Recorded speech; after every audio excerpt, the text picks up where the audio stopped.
What's up, guys? This is Courtney with CJ and Outdoor, and today I'm going to do something a little bit different. I've been realizing that people are probably coming to my channel looking to learn and gather information, and I thought, I would be so happy to encourage people to get outdoors, to enjoy nature, to get their kids outdoors and enjoy nature. I think it's extremely important that we have a good knowledge of our world around us and to get outdoors and enjoy it, and one of the best ways to do that is by fishing. One of the most exciting ways to do that is by fishing, and it's so easily accessible to all of us that it's something that we all can enjoy. So I thought, I'm gonna give some information on some of the cheaper, more inexpensive, easier to use fishing lures and fishing baits that I personally have had success with.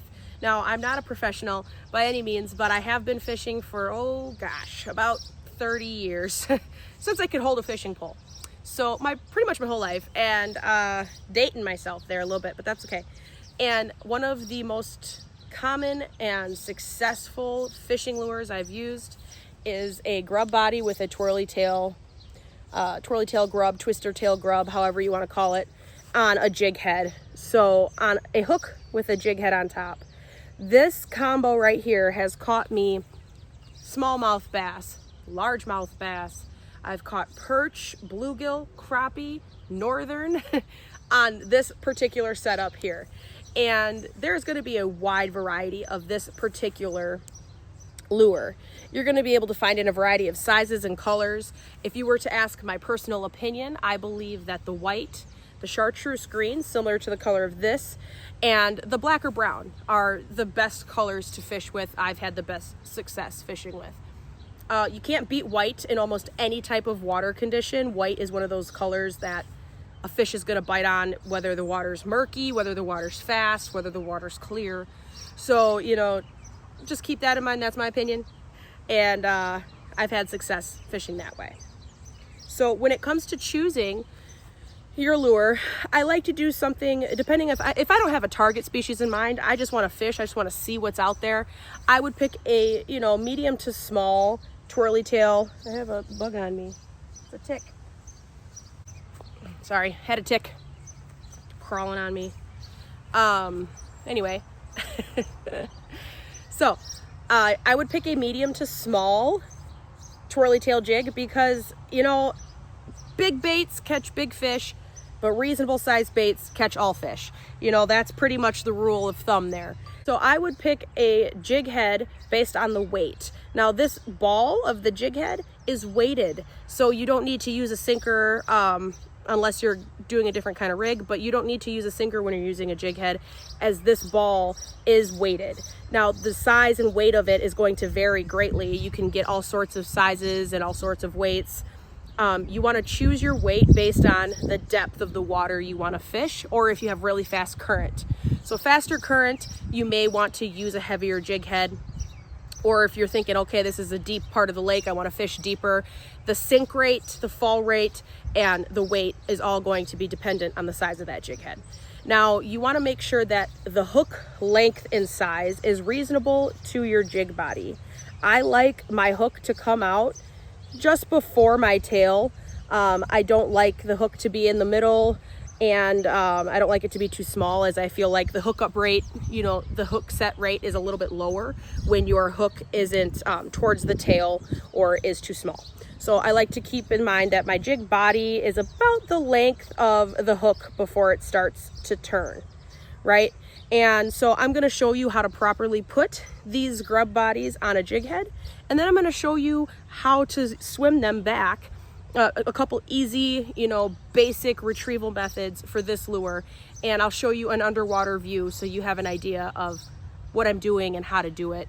And then that way, hopefully, we're all catching fish. Here, we're just going to show you how to get this grub body on this jig head properly. So you're going to kind of eyeball it. You're going to line up the hook to the grub body so you can see about where the hook is going to pop out. You're going to hold the grub upright, and you're going to put the hook through the very top center, like you're fishing it through, almost like a straw. And you're going to just push that until you can see the hook is about to pop out the bottom there. So we push that all the way, and you'll see right here, there is a small hook lip area. That is to help hold your bait on your jig head hook. So you're gonna make sure that the head of the grub goes above that little helper hook. And now you are all set. You have a properly rigged grub, twirly tail grub on a jig head. And we are going to tie this up and we're going to do some retrievals, and I will let you see underwater the action of this lure.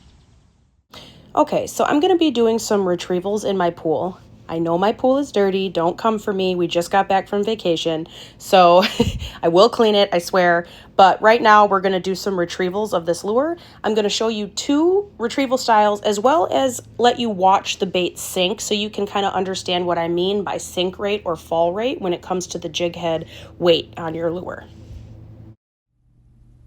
Let's take a look at fall rate. Here you can see the weight of the jig head pulling the grub lure down. This is what I mean by fall or sink rate.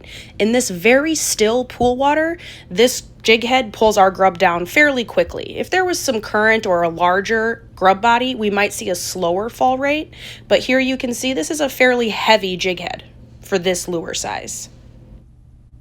Here we will see the straight and consistent retrieval method. This is a fairly simple method as you cast your lure out and then you reel in at a consistent pace. This is great for maintaining depth as well as creating wonderful action with your lure. Now the action is what the lure does underwater. Here you can see a lot of light flicker from the tail as well as vibrations. Both attract fish. We're going to show you this slowed down a little bit so you can really see how the light bounces off the wiggling tail of our grub lure. Here I'm going to show you more of a finesse fishing. This is kind of a bouncing, sinking retrieval.